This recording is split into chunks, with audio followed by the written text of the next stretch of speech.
बच्चों, कैसे हो आप सब। उम्मीद है सब बढ़िया ही होगा। तो चलिए आज की क्लास स्टार्ट करते हैं। आज की क्लास में हम अकाउंटेंसी 11th क्लास का chapter number 2 basic accounting terms continue कर रहे हैं। ठीक है, लास्ट क्लास तक मैंने आपको 20th बेसिक अकाउंटिंग टर्म तक पढ़ा दिया था, जिसमें हमारा 20 था स्टॉक या फिर इन्वेंट्री। अब हम 21 से स्टार्ट कर रहे हैं बच्चों। 21 जो है हमारा है trade receivables. It is the amount receivable for sale of goods and और service rendered in the ordinary course of business. ये एक ऐसा अमाउंट होता है जो हमें क्या है, मिलने वाला है। ठीक है, जो अमाउंट हमें मिलने वाला है, मिला नहीं है, मिलने वाला है। किस लिए? फॉर सेल ऑफ गुड्स, आपने गुड्स की क्या की थी, सेल की थी, या तो फिर आपने सर्विसेज दी थी किसी को इन the ordinary course of business के अंदर। स्टेटिंग differentially, it is the amount due from the customers of the enterprise. इसका कहने का मतलब है, अदर वर्ड्स में हम ये कह सकते हैं कि एक ऐसा अमाउंट होता है जो हमें कस्टमर्स पे करेंगे। अब trade receivable is a sum total of debtor and bills receivable. कहते हैं कि जो ट्रेड रिसीवेबल होता है ना, वो डेटर प्लस बिल्स रिसीवेबल दोनों का ही सम होता है। अब ये डेटर क्या होता है, ध्यान से समझना आप लोग। Debtor is a person or an entity who owes amount to the enterprise against credit sale of goods and or service rendered. Debtor वो होता है, वो पर्सन होता है जिस पर्सन को एंटिटी के पैसे देने हैं। किस लिए? क्योंकि हमने उसको गुड्स क्रेडिट सेल पर की होगी। ठीक है, क्रेडिट पर हमने उसको गुड सोल्ड आउट किए होंगे।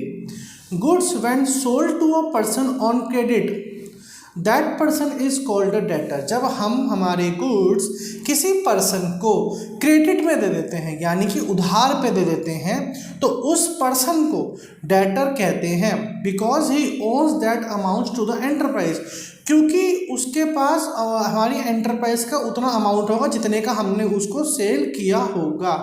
ठीक है, देखिए इसको हम एक एग्जाम्पल से भी देख सकते हैं। मान लेते हैं कि आप हैं ए पर्सन और बी है एक सेकंड पर्सन। ठीक है, आपने क्या करा, आप ए हैं, आपने बी को क्या करा, 1 लाख की क्रेडिट सेल की। कितनी की? क्रेडिट सेल करी आपने 1 लाख की। किसको की आपने? बी को। अब बी कह रहा है कि मैं आपको आपकी पेमेंट अभी आप मुझे क्रेडिट पे दे दो आइटम्स। ठीक है, कोई भी प्रोडक्ट मुझे क्रेडिट पे दे दो। मैं क्या करूँगा, जब इसे मैं आगे बेच दूंगा या जब मुझे प्रॉफिट मिलेगा, मैं आपको आपके पैसे लौटा दूंगा। तो बी जो हो जाएगा ना यहाँ पर, ये हो जाएगा हमारा डेटर। क्या हो जाएगा? हमारा डेटर। जिससे हमको पैसे लेने होते हैं ना, वो डेटर होता है। और जिसको हमें पैसे देने होते हैं, क्या पता हमने क्रेडिट परचेज किया हो, वो हमारा होता है क्रेडिटर। ठीक है, ये बहुत ज़रूरी है डेटर और क्रेडिटर समझना। अब दूसरा एक और है, डेटर्स तो होते ही हैं, एक और होते हैं bills receivable. Bills receivable means a bill of exchange accepted by a debtor.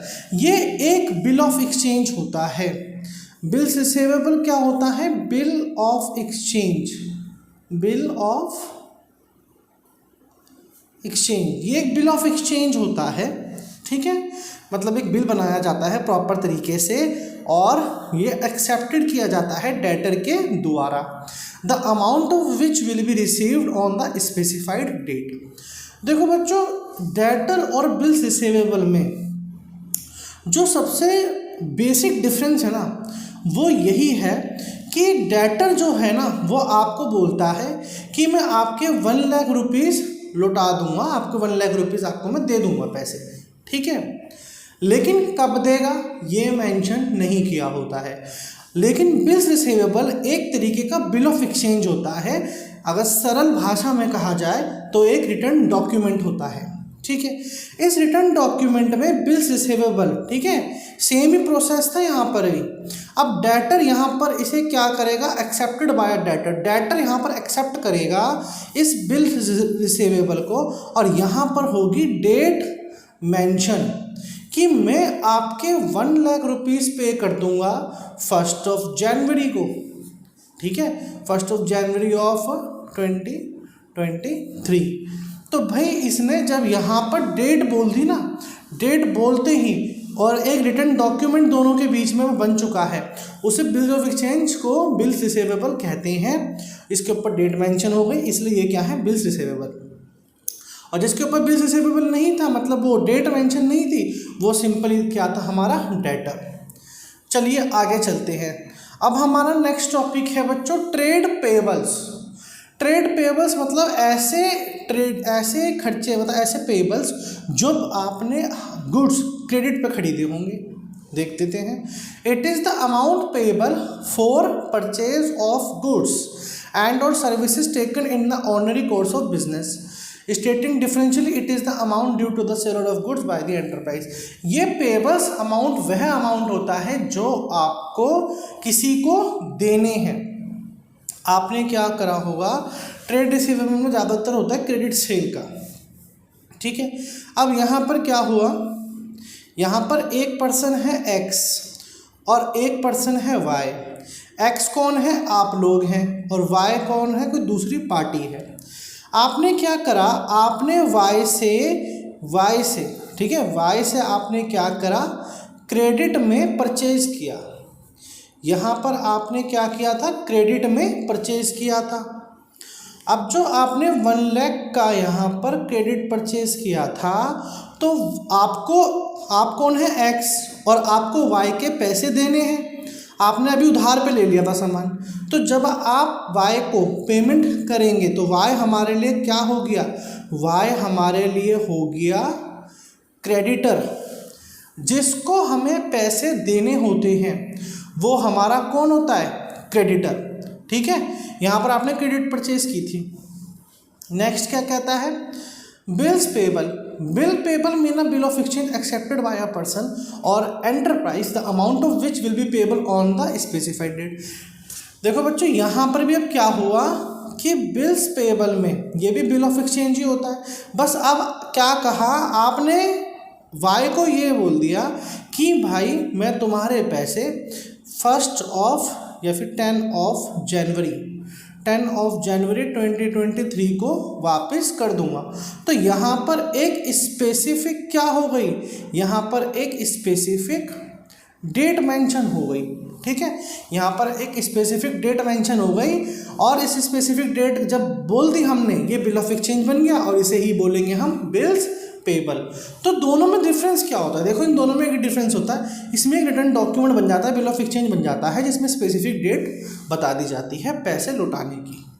Next topic है हमारा cost. It is the amount of expenditure. ये वह अमाउंट होता है किसका, एक्सपेंडिचर का, इनकर्ड ऑन और attributable to a specified article, product और एक्टिविटी। कॉस्ट का मतलब होता है ये एक ऐसा एक्सपेंडिचर होता है जब हमें कोई प्रोडक्ट या एक्टिविटी को इनकर्ड यानी करने में जो खर्चा आता है उसे हम बोलते हैं कॉस्ट। नेक्स्ट है voucher. Voucher is an evidence of a business, ठीक है। वाउचर क्या है, एक ऐसा एविडेंस है बिजनेस ट्रांजैक्शंस का, ठीक है। वाउचर क्या होता है, एक तरीके से एविडेंस होते हैं बिजनेस ट्रांजैक्शन का, कि आपने किसी से कोई सामान खरीदा है, कैश परचेज में खरीदा है, तो आपने उससे कोई बिल लिया होगा, तो वो भी क्या होते हैं, वाउचर्स होते हैं। तो वाउचर क्या होता है, एक एविडेंस होते हैं बिजनेस ट्रांजैक्शंस के। Example of voucher are cash memo. Cash memo इसका क्या है, एग्जाम्पल है।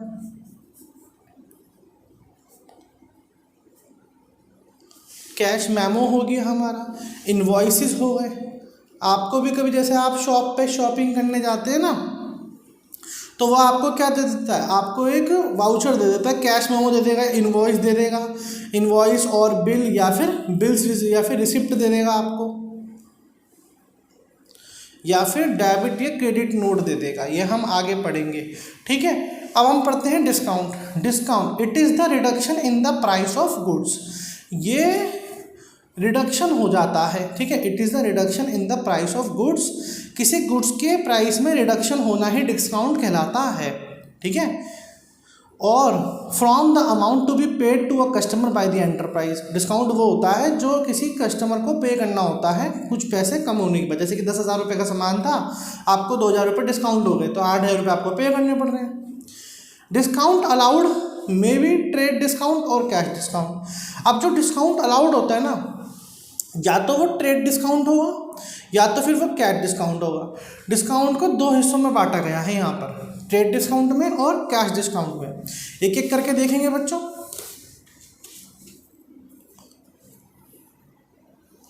Trade discount, trade discount is the reduction in the price by the seller. Trade discount किसके द्वारा किया जाता है? ये सेलर के द्वारा किया जाता है, by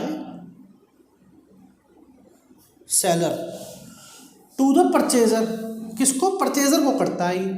when they buy goods of certain quantity, जब वो कोई सर्टेन क्वांटिटी में करता है। जैसे कि ट्रेड डिस्काउंट का एग्जांपल आप लोग ले सकते हैं कि अभी अगर आप एक आइटम लेते हैं, ठीक है, 1 यूनिट का प्राइस होता है 100 रुपीज़। ठीक है, 1 यूनिट का प्राइस होता है 100 रुपीज़, लेकिन अगर आप 100 यूनिट लेते हैं तो सेलर आपको 1 यूनिट कितनी की लगा रहा है? वो लगाएगा आपको, 1 यूनिट लेते हैं तो लगेगी 100 रुपीज़ ईच के हिसाब से। ठीक है, 100 रुपीज़ ईच के हिसाब से। लेकिन अगर आप 100 यूनिट्स क्या कर रहे हैं? परचेज कर रहे हैं, तो उसने आपको लगा दिया 95 रुपये के हिसाब से। तो उसने आपको क्या करा? उसने आपको 5 रुपये के डिस्काउंट, 1 यूनिट में कितना 5 रुपये का डिस्काउंट कर दिया। टोटल कितना होना था? अगर 100 के हिसाब से करते तो कितना हो जाता? 10,000। लेकिन अब आपको 95 रुपये के हिसाब से अगर पे करने पड़ेंगे तो कितने पे करने पड़ रहे हैं? 9,500। ठीक है, 9,500। तो आपको यहाँ पर 500 रुपीज़ का क्या हो गया? ट्रेड डिस्काउंट हो गया, TD हो गया, क्योंकि आपने एक स्पेसिफाइड सर्टेन क्वांटिटी के अंदर उस सामान को खरीदा था, बल्क में खरीद लिया। इसे ही बोलते हैं 500 रुपीज़ का ट्रेड डिस्काउंट। चलिए कैश डिस्काउंट देखते हैं। Cash discount is the discount allowed for timely payment of due amount. देखो कैश डिस्काउंट का एग्जाम्पल क्या है, पहले पूरा पढ़ लेते हैं 1 minute. It is an expense for the party allowing the discount and income for the party receiving cash discount. अब देखो यहाँ पर जो एग्जाम्पल इसका मैं दे रहा हूँ वो ये है कि आपने 1 लाख रुपीज़ का 1 लाख रुपीज़ की क्या करी? क्रेडिट परचेज की। आपने 1 लाख रुपीज़ की क्रेडिट परचेज की। ठीक है, अब जो सेलर था ना, सेलर ने कह दिया कि भाई साहब आप क्या करना, अगर आप पेमेंट 1 महीने के अंदर मेरी पूरी पेमेंट कर देते हो, ठीक है, अगर आप मेरी पेमेंट 1 महीने के अंदर कर देते हो, यानी कि कोई स्पेसिफाइड डेट बोल देगा कि आप मेरी पेमेंट 30 नवंबर तक मेरी अगर पेमेंट कर देते हो ना, तो आपको ना पे करने पड़ेंगे 95,000 रुपीज़। ठीक है, और आपको कितने रुपए बच गए? आपको बच गए 5,000 रुपये। अब जब ये 5,000 रुपये अब आपने उसको टाइमली पेमेंट कर दी 95,000 रुपीज़ की, लिया आपने 1 लाख का था सामान, लेकिन पेमेंट कितनी कर रहे हो? 95,000 की। तो यही 5,000 हो जाता है हमारा कैश डिस्काउंट, यानी कि CD। और एक और चीज़ है, ये जो 5,000 का कैश डिस्काउंट था, आपने खरीदा था, आपको कितने पे करने पड़े? 95,000, लेकिन करने पहले कितने थे? 1 लाख। तो आपको 5,000 रुपीज़ की क्या हो गई? एक तरीके से हमें हो गया कैश डिस्काउंट, ये इनकम बन गई आपके लिए। 5,000 रुपये आपके लिए क्या बन गए, इनकम। और सेलर के लिए, जिसने 1 लाख का सामान बेचा था लेकिन उसे पेमेंट कितनी की मिली, 95,000 रुपीज़ की, तो 5,000 रुपये उसके लिए वो किस नेचर का हो गया, एक्सपेंस के तौर पे, क्योंकि वो कैश डिस्काउंट अलाउ कर रहा है। ठीक है, तो कैश डिस्काउंट में ये होता है कि यहाँ पर एक स्पेसिफाइड डेट के हिसाब से अगर आप पेमेंट कर देते हैं तो आपको लमसम अमाउंट में छूट दे दी जाती है। ट्रेड डिस्काउंट में क्या होता है, अगर आप बल्क में खरीदते हैं तो वहाँ पर आपको डिस्काउंट कर दिया जाता है। आई होप आपको समझ में आ गया होगा। अब हम नेक्स्ट पॉइंट देखते हैं। नेक्स्ट पॉइंट है हमारा बैड डेब्ट। बहुत इंपॉर्टेंट है ये बैड डेब्ट। बैड डेब्ट is the amount odd to the business. ये एक ऐसा अमाउंट होता है बिजनेस का that is return of because it has become irrecoverable. It is a loss for the business and is दस debited to profit and loss account. देखो बच्चों, bad डेब्ट जो होता है ये लॉस होता है, ठीक है, फर्म के लिए। ये फर्म के लिए क्या होता है, लॉस होता है, और ये डेबिट होता है P&L अकाउंट के अंदर। ठीक है, इसका अगर एग्जांपल मैं आपको मैं इसको एग्जांपल दूं, 1 मिनट, तो चलिए यहाँ पे देता हूँ उसका एग्जांपल। इसका एग्जांपल में सिंपल सी बात है कि आप हैं A और सेकंड पार्टी है B, ये वाला एग्जांपल ले रहे हैं। आपने क्या किया था, 1 लाख रुपये की क्रेडिट सेल की थी, 1 लाख रुपीज़ की। तो उसने क्या करा, उसने कहा था कि भाई साहब मैं आपके पैसे वो लौटा दूंगा, लेकिन ना उसने नहीं लौटा पाया। किसी रीज़न के कारण वो आपके पैसे नहीं दे सकता, या तो फिर वो क्या हो गया हो, उसके पास पैसे ही नहीं होंगे, या फिर क्या पता उसकी डेथ हो गई हो। तो इस कंडीशन में जो 1 लाख रुपये थे हमें क्या हुए, रिकवर नहीं हुए। तो ये जो 1 लाख रुपीज़ थे ना, ये हमारे बन जाएंगे बच्चों बैड डेब्ट्स। ये बन जाएंगे बैड डेब्ट्स क्योंकि ये पैसे हमें मिले नहीं। ठीक है, इसे बोलते हैं हम बैड डेब्ट। जो पैसा हमें मिलना था लेकिन हमारे, मतलब ये बैड डेब्ट मतलब कौन से, डेटर से, अभी लिखा हुआ है ना बैड डेब्ट्स। तो ऐसा पैसा जो हमें डेटर से मिलना था लेकिन किसी कारण से मिल नहीं पाया, इसे बोलते हैं हम बैड डेब्ट। ये एक लॉस होता है फर्म के लिए और ये P&L अकाउंट के डेबिट साइड में होता है। ठीक है, ये क्यों होता है वहीं पर हम आपको P&L अकाउंट में समझाएंगे जब आपका फाइनेंशियल स्टेटमेंट का चैप्टर आएगा।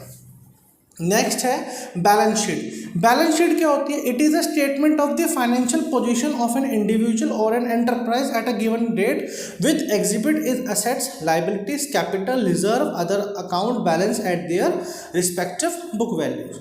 देखो बैलेंस शीट में क्या होता है, बैलेंस शीट के अंदर हमें कैपिटल की इंफॉर्मेशन मिल जाती है, हमें असेट्स की इंफॉर्मेशन मिल जाती है, हमें लाइबिलिटीज़ की वैल्यू मिल जाती है, एक्सेट्रा, रिजर्व्स वगैरह की भी हमें वैल्यूज़ देखने को मिल जाती है। बैलेंस शीट में हमें ये पता चलता है कि पूरे फाइनेंशियल ईयर के अंदर किसी एंटरप्राइज का या फिर किसी इंडिविजुअल की कितनी कैपिटल थी, या फिर कितनी असेट्स थी, या फिर कितनी लाइबिलिटीज़ थी। नेक्स्ट है हमारा book value. This is the amount at which an item appear in the book of account और द फाइनेंशियल स्टेटमेंट।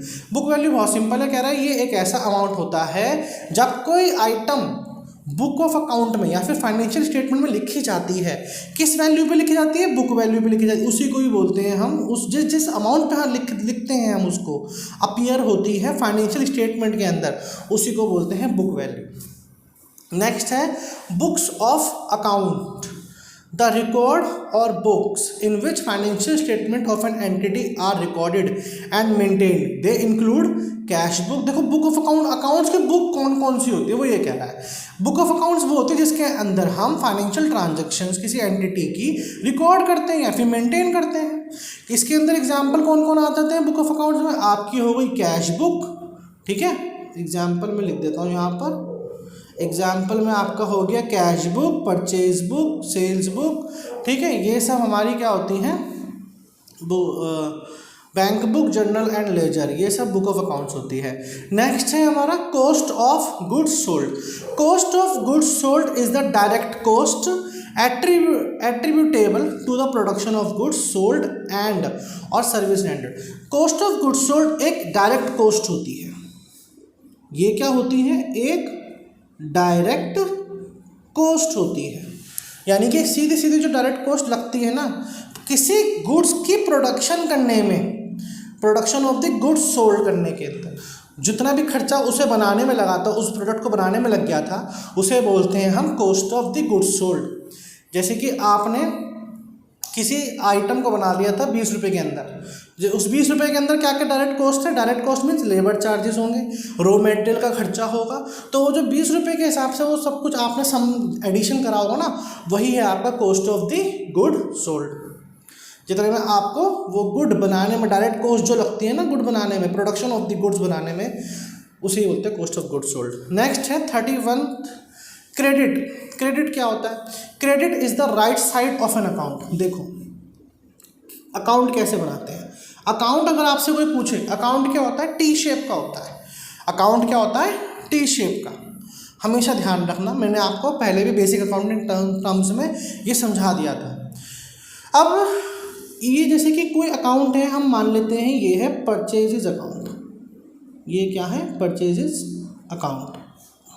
तो टी शेप का अकाउंट है, परचेज अकाउंट। इसके राइट में हमेशा क्रेडिट आता है, यहाँ लिखते हैं हम क्रेडिट, CR से डिनोट करते हैं क्रेडिट।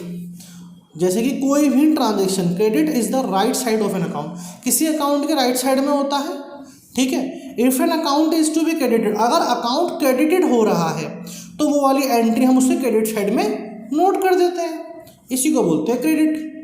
डेबिट क्या होता है, the left side is the debit side while the right side is the credit side. किसी अकाउंट के राइट साइड में होता है क्रेडिट और लेफ्ट साइड में होता है डेबिट, इसे DR से डिनोट करते हैं।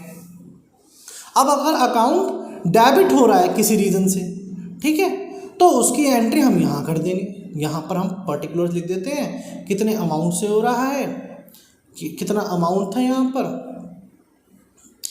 ठीक है, यहाँ हम पर्टिकुलर लिख देते हैं, यहाँ अमाउंट लिख देते हैं डेबिट के अंदर। ऐसे ही क्रेडिट के अंदर किस रीज़न से क्रेडिट हो रहा है और क्या अमाउंट है, यही होता है डेबिट और क्रेडिट। इनके रूल्स होते हैं वो हम आगे देखेंगे। नेक्स्ट है डेप्रिसिएशन, बहुत इंपॉर्टेंट है, बेसिक अकाउंटिंग टर्म में डेप्रिसिएशन बहुत इंपॉर्टेंट है। देखते हैं, depreciation is a fall in the value of an asset.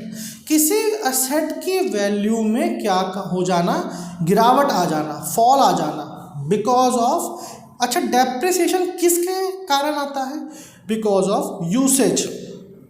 जब आप किसी एसेट को यूज़ करोगे, जैसे कि फॉर एग्जांपल आपके पास एक कार है, आपने एक कार खरीदी कितने की, 5 लाख रुपीज़ की।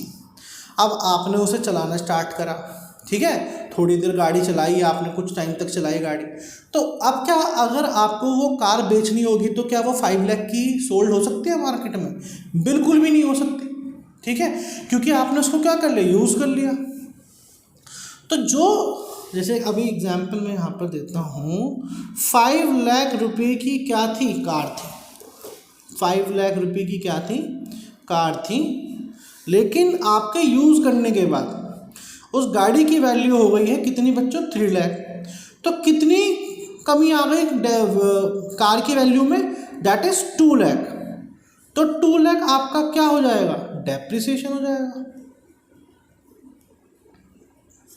2 लाख क्या हो गया आपका, डेप्रिसिएशन। किन किन कारणों से होता है ये, आपने उसे यूज़ करा, विथ बिकॉज ऑफ यूजेज और with efflux of time. Efflux of time का मतलब होता है समय का प्रवाह के अनुसार भी डेप्रिसिएशन लग जाता है। एग्जाम्पल इसका समझ लो, एफ्लक्स ऑफ टाइम का मतलब क्या होता है, जैसे कि आपने 5 लाख रुपए की कार खरीदी थी, ठीक है, आपने क्या करा, गाड़ी को खरीदा और सीधा गराज में पार्क कर दिया और चलाई ही नहीं बिल्कुल भी कार। अब आपको क्या लगता है कि आप 1 साल बाद भी उसे 5 लाख की बेच सकते हो, बहुत ही मुश्किल है, बहुत ही मुश्किल, मेरे हिसाब से तो बहुत ही मुश्किल है। उसकी वैल्यू ज़रूर घटेगी, 4.50 लाख की हो जाएगी वो गाड़ी, कोई खरीदने वाला भी होगा तो वहाँ पे जो 50,000 रुपीज़ कम हुए गाड़ी के, वो भी क्या है, डेप्रिसिएशन है। और क्या है, और ऑब्सोलेसेंस। ऑब्सोलेसेंस का मतलब होता है पुराना पड़ जाना, या तो डेप्रिसिएशन की वैल्यू, डेप्रिशिएट कैसे हो सकती है किसी एसेट की वैल्यू, वो पुरानी पड़ रही है, आपने गाड़ी लेकर के रख दी अब गराज के अंदर खड़ी कर रखी है एकदम सेफ, लेकिन उसकी जो टेक्नोलॉजी है वो पुरानी होती जा रही है टाइम के अनुसार, ठीक है। और क्या है, और एक्सीडेंट, या फिर उसका कोई एक्सीडेंट हो जाएगा एसेट का, तब भी उसकी वैल्यू क्या हो जाएगी, डिक्रीज हो जाएगी। तो इन सब रीज़न के कारण किसी असेट की वैल्यू में जो गिरावट आती है उसे हम बोलते हैं बच्चों depreciation. It is an allocation of the cost of the fix asset in each accounting year during an estimated useful life. Estimated useful life के हिसाब से cost of the fix asset के ऊपर लगाई जाती है डेप्रिसिएशन। कैसे लगाई जाती है ये हम आपके 11th क्लास में पढ़ेंगे आगे। नेक्स्ट पॉइंट है 34th point, that is entity. An entity means an economic unit which perform economic activity. एक एंटिटी का मतलब होता है एक फर्म, एक बिजनेस एंटिटी, ठीक है, जो ऑपरेटिंग इकोनॉमिक एक्टिविटीज़ करती है। इकोनॉमिक एक्टिविटी कौन सी, जो पैसों को कमाने के लिए की जाती हैं, वो सभी एक्टिविटी कैसी कहलाती हैं बच्चों, इकोनॉमिक एक्टिविटी कहलाती हैं।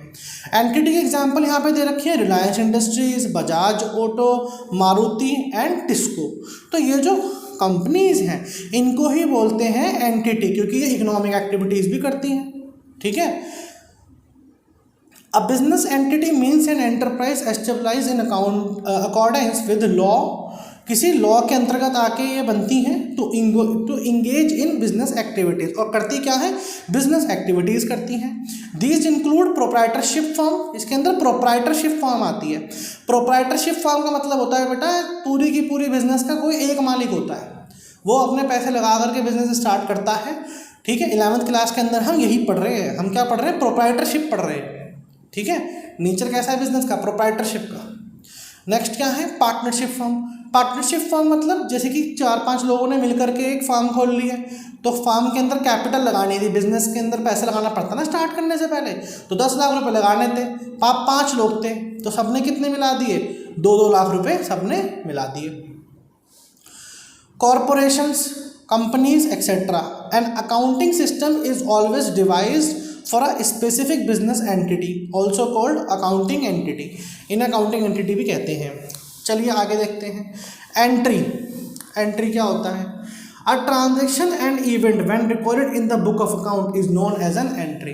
जो कोई ट्रांजेक्शन या इवेंट बुक ऑफ अकाउंट में रिकॉर्ड करते हैं, यानी कि परचेज बुक में, सेल्स बुक में जब हम रिकॉर्ड करेंगे, ठीक है। जैसे आपने कैश बुक के अंदर कोई एंट्री लिख दी, ठीक है, आपने कैश बुक के अंदर या फिर कैश बुक, कैश अकाउंट आपने उसके अंदर बना करके एंट्री, यहाँ पर आता है क्या, डेबिट, और यहाँ आता है क्या, क्रेडिट। तो भाई आपने जो यहाँ पर एंट्री लिखी थी ना, इसी को बोलते हैं क्या, एंट्री। इंसॉल्वेंट, हाँ भाई इंसॉल्वेंट बहुत अच्छा टर्म है आपके लिए, समझना आपको बहुत ज़रूरी है। ये बेसिक ऐसे ऐसे टर्म है जो बार बार आते रहते हैं।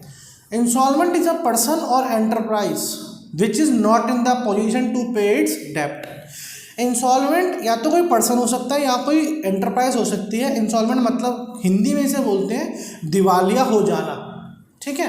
मीन्स आपके पास, आप इस पोजीशन में नहीं हैं कि आप किसी के डेब्ट्स को, ठीक है, मतलब आप अपने डेब्ट्स को चुका नहीं सकते, अपने उधार को चुका नहीं सकते, आपके पास इतनी क्षमता नहीं है उसको चुकाने के लिए, उस कर्जे को चुकाने के लिए, उसे ही बोलते हैं इंसॉल्वेंट। कि ये पर्सन तो क्या हो गया, इंसॉल्वेंट हो गया।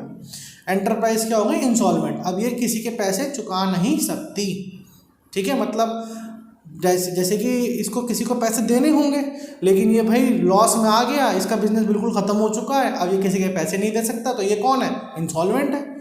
प्रोप्राइटर, प्रोप्राइटर होता है ऑनर, जो बिजनेस को स्टार्ट करता है, स्टार्टिंग में इनिशियल इन्वेस्टमेंट लगाता है। The person who make the investment and bear all the risk associated with the business is called proprietor. तो सारे रिस्क भी उठाता है, उसे क्या बोलते हैं, प्रोप्राइटर। अब रिबेट देखिए, रिबेट समझना बहुत ज़रूरी है। It is reduction in price allowed by the seller of the goods. जो रिडक्शन, जो रिबेट होता है ना, वो भी रिडक्शन होता है प्राइस के अंदर, और ये करता कौन है, सेलर करता है।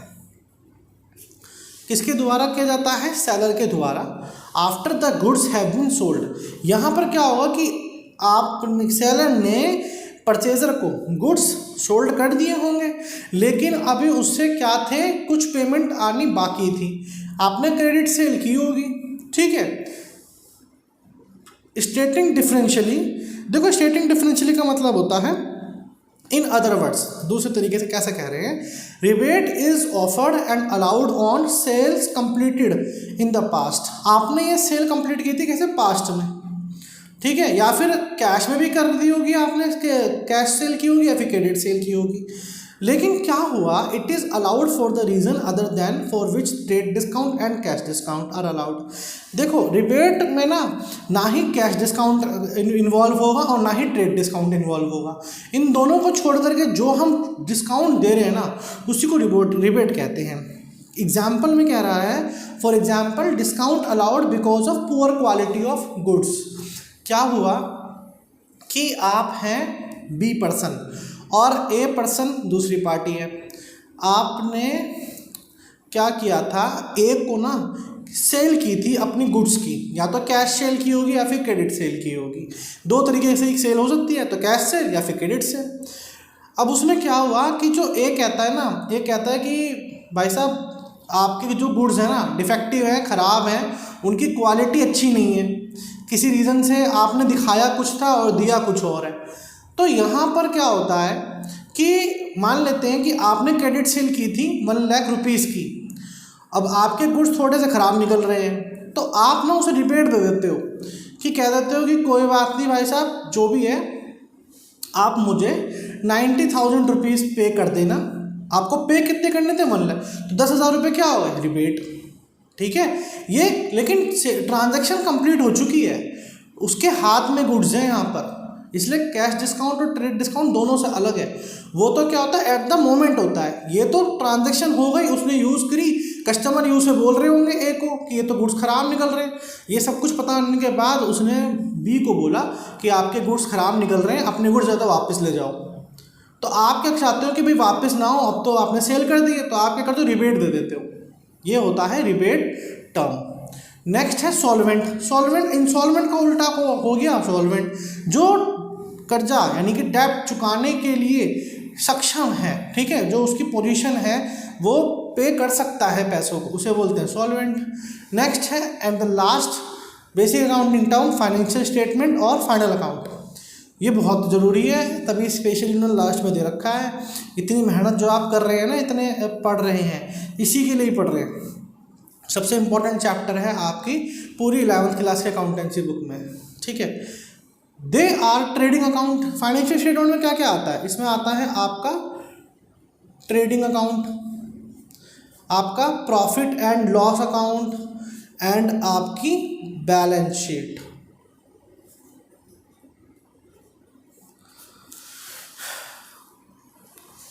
तो भाई देखो ट्रेडिंग फाइनेंशियल स्टेटमेंट क्या होती है या फिर फाइनल अकाउंट क्या होते हैं। जब आप ट्रेडिंग अकाउंट बनाते हैं, पीएनएल अकाउंट बनाते हैं और बैलेंस शीट भी बनाते हैं। ट्रेडिंग अकाउंट से हमें पता चलता है कितना ग्रॉस प्रॉफिट आया है, कितना ग्रॉस लॉस आया है। पीएनएल अकाउंट से हमें पता चलता है कितना नेट प्रॉफिट आया है या फिर नेट लॉस आया है। उसके बाद हम बैलेंस शीट से देखते हैं हमारी एसेट कितनी है, लायबिलिटी कितनी है। तो इन सभी अकाउंट्स को बोलते हैं क्या, फाइनेंशियल स्टेटमेंट और final accounts. In case of the companies and balance sheet prepare at the end of the accounting process. Accounting process खत्म होने के बाद ज़्यादातर ये बनाई जाती है, मतलब पूरे एक फाइनेंशियल पीरियड के लिए। और फाइनेंशियल पीरियड कौन सा होता है, 1 April to 31 March of the next year. Okay, that is the financial year. तो बच्चों हमारे पूरे बेसिक अकाउंटिंग टर्म्स कंप्लीटेड हो चुके हैं। सभी बेसिक अकाउंटिंग टर्म्स मैंने आपको एग्जाम्पल्स के साथ समझाए हैं, डिटेल में समझाए हैं। कोई भी ऐसी छोटी मोटी चीज़ नहीं थी जो बच गई होगी, मैंने सब कुछ एकदम डिटेल में पढ़ाया है। तो आगे के चैप्टर्स करने के लिए आपको ये आना बहुत ज़रूरी है, अकाउंटिंग करने के लिए भी बहुत ज़रूरी है। तो सभी वीडियोज़ को अच्छी तरीके से देख लेना, समझ लेना, ठीक है। एक बार खुद भी पढ़ना इन सभी चीज़ों को, तभी आपको ये एकदम क्रिस्टल क्लियर हो जाएंगे, ठीक है। तो आई होप आपको ये सब समझ में आ गए होंगे, ठीक है। अगर आपको ये सब बेसिक अकाउंटिंग टर्म्स समझ आ गए हैं, आपको ये वीडियो अच्छी लगी है, तो प्लीज़ लाइक कीजिए वीडियो को और चैनल को सब्सक्राइब कीजिए, ताकि आपको आगे आने वाली सभी चैप्टर्स की वीडियो टाइम टू टाइम मिलती रहे, आपको पता चलता रहे। तो आज की क्लास में बस इतना ही बच्चों, मिलते हैं नेक्स्ट क्लास में।